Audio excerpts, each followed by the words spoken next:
David in Sacramento. Hey, David, Jeb Bush? Oh, yeah, that's awful. Did you hear about that interview? Yeah, I didn't see the interview, but I've read 3 articles about it this morning that basically Jeb Bush said that he would have invaded Iraq too. What people are forgetting and what the media never points out is that 4 years before George W. Bush invaded Iraq, his brother Jeb signed the letter from the Project for a New American Century to Bill Clinton in 1998 demanding that Bill Clinton invade Iraq.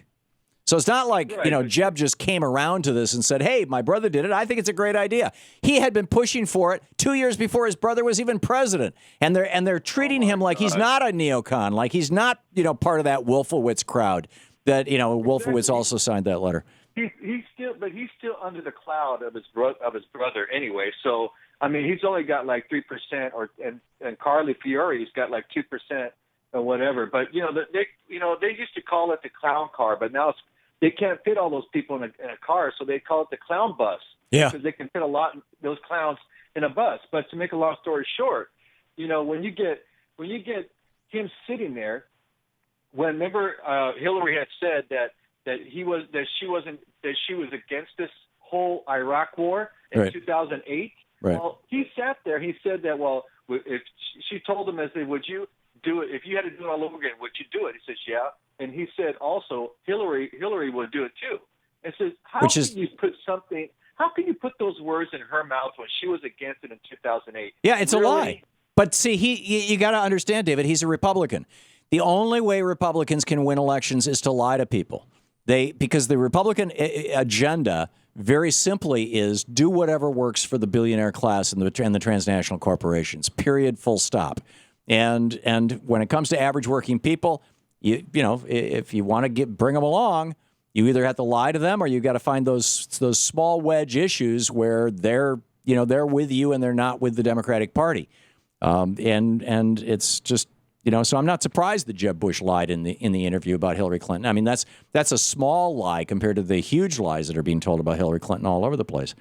But but once the old saying goes that once a liar is always a liar, just like Carly Fiori saying that she had basically got ousted from the HP, and then they also on CBS had said that she was basically the worst CEO of all time. Right, and she laid off 30,000 workers.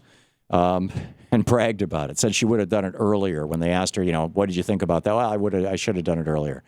Really? They're so pathetic. Huh? I had a really interesting conversation last Friday with a guy that I'm not going to name, but trust me, he's a serious Washington D.C.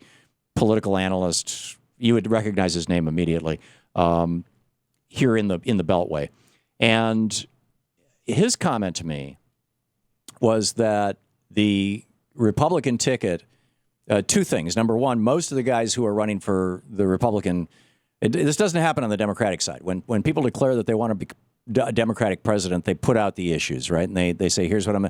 But on the Republican side, most of these candidates are hustlers. They're doing it because it's a career path for them. They're not actually seriously trying to become president. They're trying to make money in most cases. But secondly, he told me the story of Brian Sandoval, which I did not know. Brian Sandoval was the governor of Nevada, I think, or the senator from Nevada. He's a very prominent Nevada politician and a Republican. And he had an opportunity to run in either the governor's race or the Senate, I forget which, and he turned it down in the last couple of years. He turned it down. And nobody could figure out why until he actually, in an interview, said that he thinks that he should be available to be the vice presidential pick because Nevada is a Western state. It's a state that he could carry. He's popular there. And this fellow told me that he thinks that the Republican ticket, is going to be Scott Walker and Brian Sandoval, and that ticket will be very hard to beat because Scott Walker will have $1 billion from the Koch brothers behind him, and Brian Sandoval can pull in most of the Western vote. That's kind of scary stuff. So Jeb Bush might not even be a factor here, David. We'll see.